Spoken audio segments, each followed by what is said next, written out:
Duck herding on rice fields in Vietnam. Tradition, ecology, economy, and future perspectives. Abstract.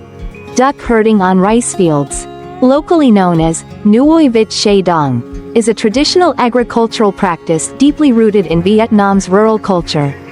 This system integrates rice cultivation with free-range duck farming, creating a mutually beneficial relationship between crops, livestock, farmers, and the environment. This article provides a comprehensive academic-style overview of duck herding in Vietnam, examining its historical origins, cultural significance, production techniques, economic value, ecological impacts, regional variations, challenges, modernization trends, policy frameworks, and future prospects. Drawing on agricultural studies, rural development perspectives, and sustainability frameworks. This paper positions duck herding as a unique example of integrated farming systems in Southeast Asia.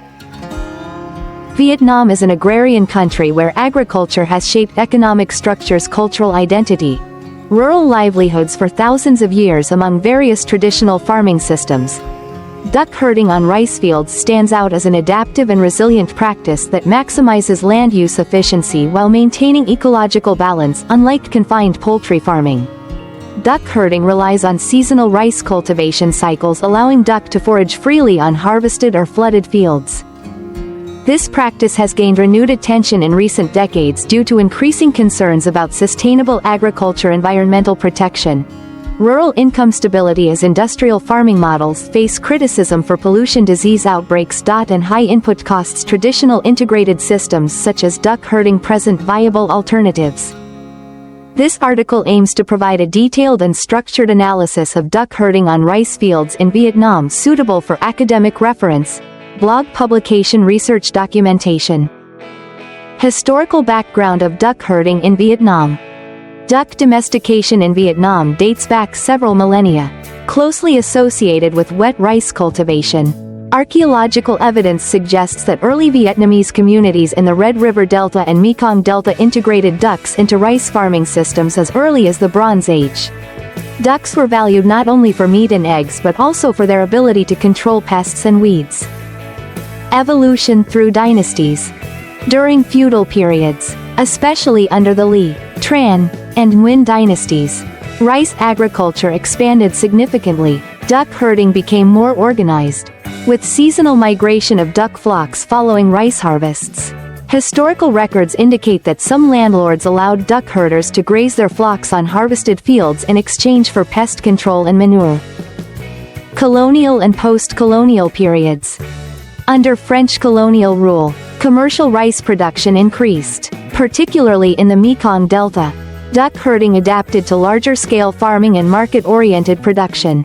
After independence, collectivization policies initially disrupted traditional practices, but duck herding re-emerged strongly during the Doi Moi economic reforms in the late 1980s.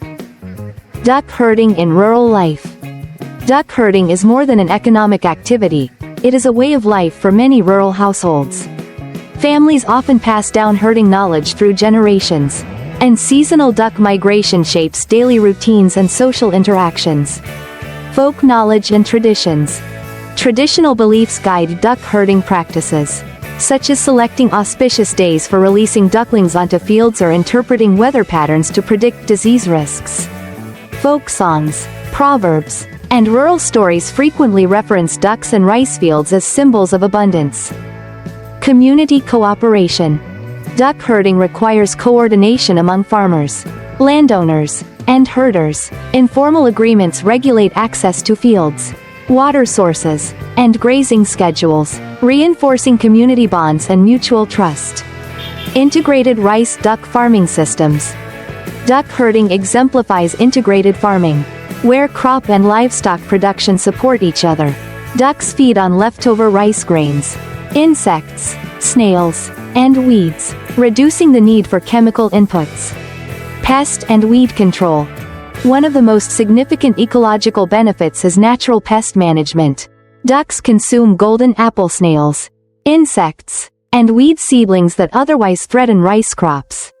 Nutrient cycling and soil fertility. Duck manure enriches soil with organic matter and nutrients, improving soil structure and fertility. This natural fertilization reduces dependence on synthetic fertilizers. Indigenous duck breeds. Vietnam has several native duck breeds well suited for free-range herding, including the county duck, bao duck, and tao duck. These breeds are resilient, adaptable, and efficient foragers. Hybrid and improved breeds.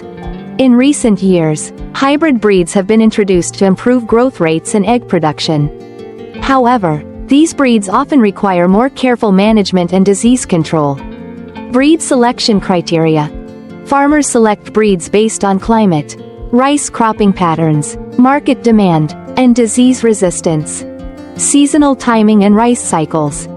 Duck herding is closely synchronized with rice harvesting schedules. Ducks are released onto fields after harvest to feed on residual grains and pests. Herd management techniques. Herders guide flocks using bamboo sticks, whistles, and trained dogs. Temporary shelters are constructed along canals or field edges. Feeding and nutrition. While ducks primarily forage naturally, supplementary feeding may be provided during migration or adverse weather conditions. Health and disease management. Common diseases include avian influenza and duck cholera. Traditional remedies coexist with modern veterinary practices. Mekong Delta. The Mekong Delta is the heartland of duck herding due to extensive rice cultivation and water networks. Large migratory flocks are common. Red River Delta. In the north, duck herding is more localized and integrated with smallholder farming. Central Vietnam. Limited flat rice land restricts large-scale herding, but small integrated systems persist. Income generation for rural households. Duck herding provides diversified income through meat, eggs, and byproducts. Market chains and trade.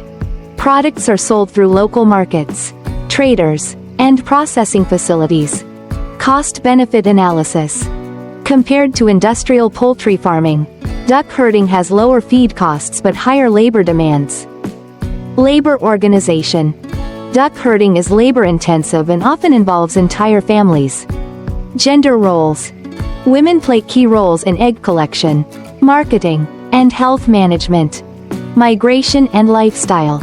Seasonal movement of duck flocks influences family life and education access. Disease outbreaks. Highly pathogenic avian influenza poses significant threats. Land use change.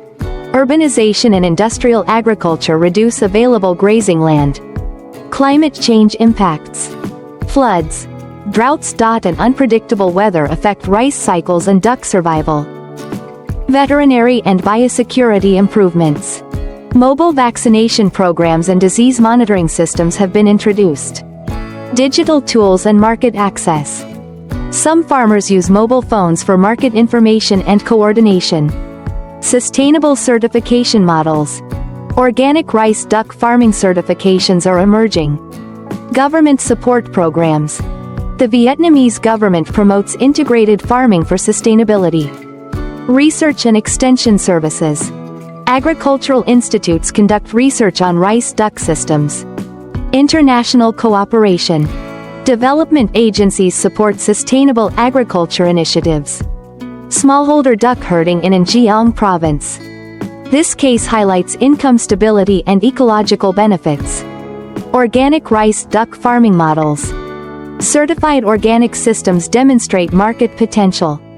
Knowledge with modern science can enhance productivity while preserving cultural heritage. Conclusion. Duck herding on rice fields in Vietnam represents a sophisticated form of integrated agriculture that balances economic viability, ecological sustainability, and cultural continuity. As Vietnam navigates agricultural modernization and environmental challenges, this traditional practice offers valuable lessons for sustainable rural development.